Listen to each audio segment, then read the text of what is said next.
Hello everyone, आज हम पढ़ेंगे सिंपल लीनियर रिग्रेशन के बारे में। रिग्रेशन ये एक एल्गोरिदम है मशीन लर्निंग का।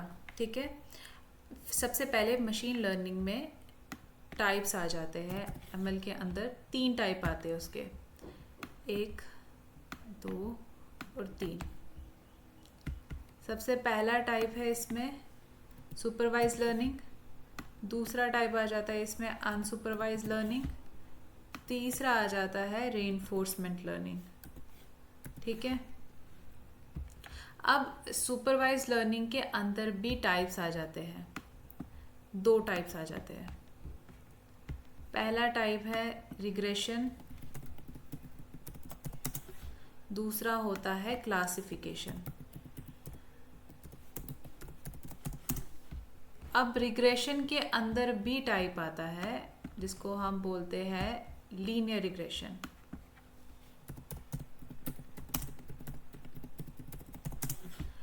अब जो लीनियर रिग्रेशन होता है उसके अंदर टाइप्स आ जाते हैं सिंपल लीनियर रिग्रेशन। अब लीनियर रिग्रेशन क्या होता है? ये लीनियर रिग्रेशन क्या करता है? ये रिग्रेशन प्रॉब्लम को सॉल्व करता है। मतलब कि आप उन डेटा सेट्स पर काम करोगे जिनके आउटपुट जो होते हैं, आउटपुट कॉलम जो होते हैं, उनकी जो वैल्यू होती है वो न्यूमेरिकल होगी। एग्जाम्पल से इसे हम समझते हैं, पर उससे पहले ये समझना ज़रूरी है कि ये होते कितने टाइप्स के हैं। लीनियर रिग्रेशन जो है वो कई टाइप्स के होते हैं। पहला टाइप होता है उसमें सिंपल लीनियर रिग्रेशन, दूसरा टाइप इसमें आ जाता है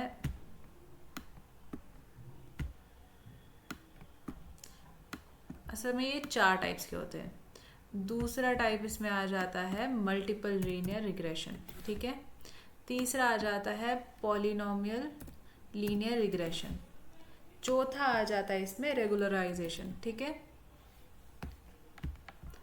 इसमें क्या होता है, ये काफ़ी सिंपल है। से आज हम सिंपल लीनियर रिग्रेशन के बारे में पढ़ेंगे डिटेल में। तो सिंपल लीनियर रिग्रेशन जो होता है वो काफ़ी सिंपल होता है। मतलब इसमें सिर्फ 2 कॉलम्स होते हैं, एक इसमें इनपुट कॉलम होता है, दूसरा इसमें होता है आउटपुट कॉलम। एक ही आउटपुट कॉलम होगा और एक ही इनपुट कॉलम होगा। ठीक है,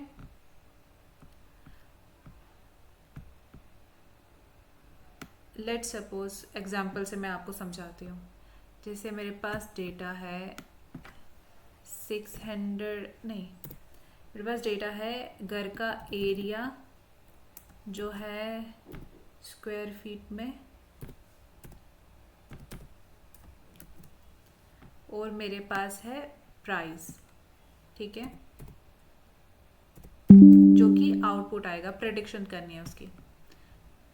अब मेरे पास वैल्यू है 600, दूसरी वैल्यू है मेरे पास 800, तीसरा है मेरे पास लेट सपोज 1000, और चौथा है मेरे पास 1200। अब 600 स्क्वायर फीट के घर का एरिया का जो घर है उसका प्राइस है लेट सपोज 30 लाख। ठीक है, 800 वाले का है 40 लाख, 1000 वाले का है 50 लाख, और 12,000 वाले का है 60 लाख। ठीक है, अब क्या होगा, जो इनपुट है वो है, जो एरिया है वो होगा इनपुट, और जो प्राइस है वो है आउटपुट। अब प्राइस जो है वो आउटपुट इसलिए लिया है क्योंकि साइज पर डिपेंड करता है कि घर का प्राइस क्या हो सकता है। तो साइज जो है वो इनपुट ले लिया और प्राइस जो है वो आउटपुट ले लिया। अब आपको घर के साइज के हिसाब से पता चल पाएगा कि अगले का प्राइस क्या हो सकता है या साइज क्या हो सकता है।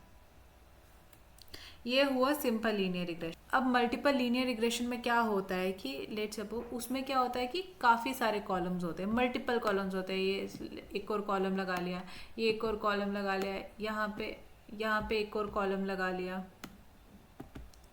यहाँ पे एक और कॉलम आ गया। लेट सपोज ये लोकेशन रख ली। ठीक है, ये लोकेशन हो गई, या तो ये रख दिया कि उसमें कुछ फीचर्स रख दिए, जो घर में फीचर्स है, लेट सपोज उसमें जो टाइल्स है वो मतलब पूरे घर पे टाइल्स लगाई हुई है, तो ये उसका फीचर आ गया। ऐसे जो है मल्टीपल कॉलम सेट कर सकते हो, जिसको हम मल्टीपल लीनियर रिग्रेशन कहते हैं। अब अगर आप मल्टीपल फैक्टर्स पर आउटपुट जो है वो प्रेडिक्ट कर रहे हो, तो वो हुआ मल्टीपल लीनियर रिग्रेशन। ठीक है। अब पॉलिनोमियल में क्या होता है कि जब आपका जो डेटा है वो लीनियर ना हो, उस केस में पॉलिनोमियल, जैसे देखो हमारा जो डेटा होता है वो ऐसे हो गया ना, ऐसे हम डॉट डॉट डॉट काफ़ी सारे होते हैं, ऐसे ऐसे होता है हमारा, है ना। तो लेकिन लेट सपोज हमारा जो डेटा है वो लीनियर ना हो, उस केस में पॉलिनोमियल की हम हेल्प ले सकते हैं। अब रेगुलाइजेशन क्या होता है कि जब लीनियर या मल्टीपल रिग्रेशन मॉडल जो होता है वो ओवरफिट हो जाता है, मतलब ट्रेनिंग डेटा पे वो परफेक्टली प्रिडिक्ट कर पाता है लेकिन न्यू डेटा पे वो वीक हो जाता है, तब उसको कंट्रोल करने के लिए रेगुलराइजेशन का यूज़ करते हैं। इसमें क्या होता है कि मॉडल के कोफिशिएंट्स जो है जैसे B1 B2 उसको छोटा बनाया जाता है ताकि वो एक्सट्रीम वैल्यूज ना ले सके, मतलब मॉडल को सिंपल और जनरलाइज बनाता है। इसमें कई सारे टाइप होते हैं, बट अभी हम अपना फोकस जो है वो सिंपल लीनियर रिग्रेशन पे रखेंगे। आने वाली वीडियोस में हम डिटेल में बात करेंगे हर एक टाइप के बारे में। अब हम इसको एग्जाम्पल के साथ समझेंगे। ठीक है, समझ लीजिए ये जो है आपका डेटा है। ठीक है, एरिया जो है, एरिया के बेसिस पे ये जो है प्राइस है घर का। ठीक है, अब हम चाहते हैं कि एक सिंपल लीनियर रिग्रेशन मॉडल बनाए जो आपको प्राइस बताए साइज के बेसिस पर। ठीक है, तो अब हम ड्रॉ कर देंगे। ये ड्रॉ हो गया। अब ये भूल जाइए कि ये प्राइस क्या लिखा है, ये क्या लिखा है, आप सिर्फ इस वाले एरिया पे फोकस करिए। ठीक है, अब इसमें क्या है, ये जो है इसको हम बोलते हैं, ये जो डेटा है इसको हम बोलते हैं सॉर्ट डेटा। ये है सॉर्ट ऑफ लीनियर डेटा। क्यों बोलते हैं? लीनियर डेटा जो होता है वो कुछ इस तरह का होता है। ग्राफ ड्रॉ कर लेती हूँ, जैसे ये पॉइंट्स है, एक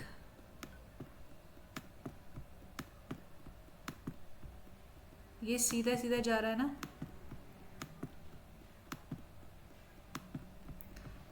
अब अगर हम इसको ड्रॉ करेंगे ये कुछ इस तरह से लाइन जाएगी, है ना।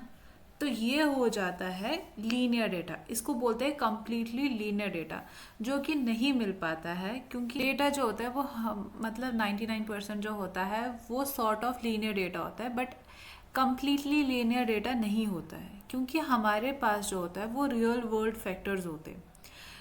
अब सेम नहीं होते वो, क्योंकि मल्टीपल फैक्टर्स होते हैं। लेट सपोज जैसे यहाँ पे अगर आप देख रहे हो, यहाँ पे कुछ जो लेट सपोज मैंने यहाँ पे एक ड्रॉ कर दिया है, एक यहाँ पे है डॉट। ठीक है, अब ये जो है ये अलग है, इन सब से थोड़ा सा डिस्टेंस है, ये है, अब थोड़ा सा डिस्टेंस है, थोड़ा सा दूर है ये ज़्यादा। ठीक है, बाकी से। अब ये क्यों है? क्योंकि देखो इसमें कुछ भी हो सकता है, या तो इस घर में जो फीचर्स है इसके सारा इसका जो फर्निशिंग है वो टाइल से की हुई है। ठीक है, और काफ़ी महंगी टाइल्स लगी हुई है, इसमें स्पेशल क्वालिटी वाली टाइल्स लगी है, और जो किचन है वो भी काफ़ी अच्छी है, लिफ्ट लगी है घर में।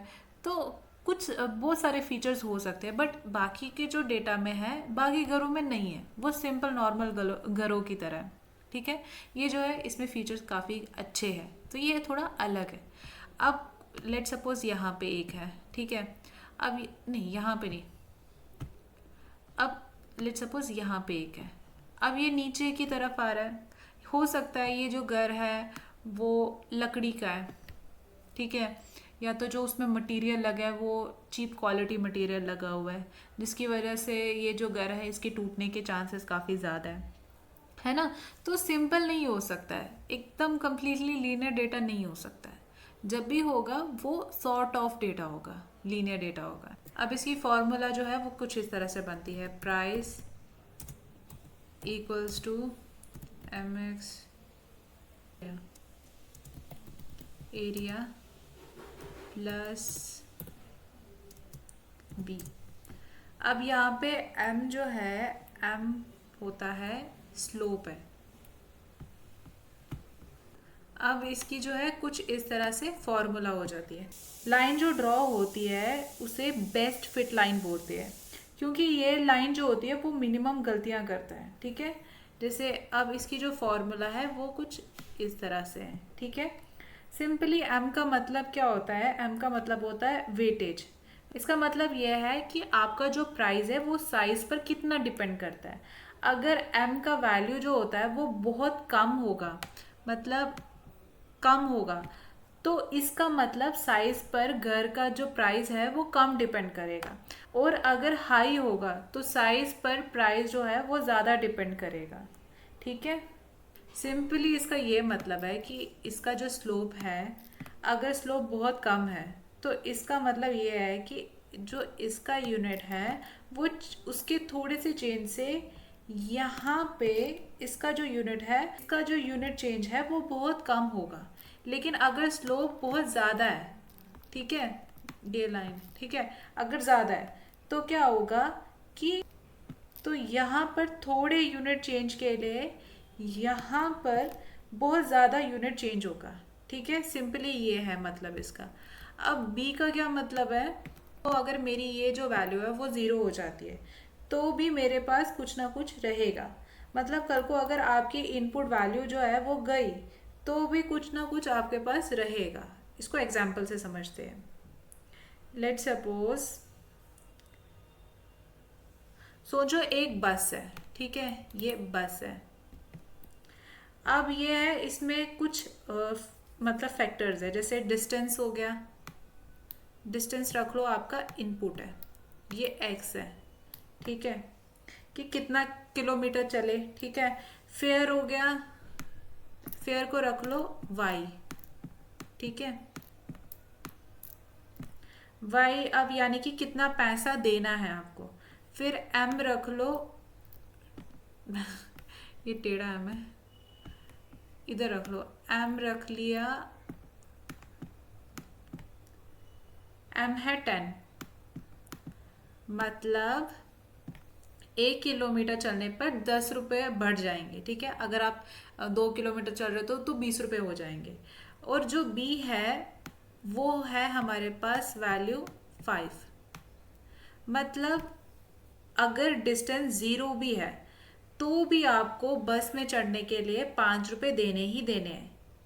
लेकिन अगर आप गए नहीं गए वो अलग बात की बात है, तो भी आपको 5 रुपये मिनिमम देना ही पड़ेगा। ये जो है आपकी स्टार्टिंग कॉस्ट है। सिंपली बी का भी मतलब यही है कि अगर आपके पास कुछ भी नहीं है, अगर आपके पास ये नहीं है तो भी आपके पास कुछ ना कुछ वैल्यू आएगी ही आएगी।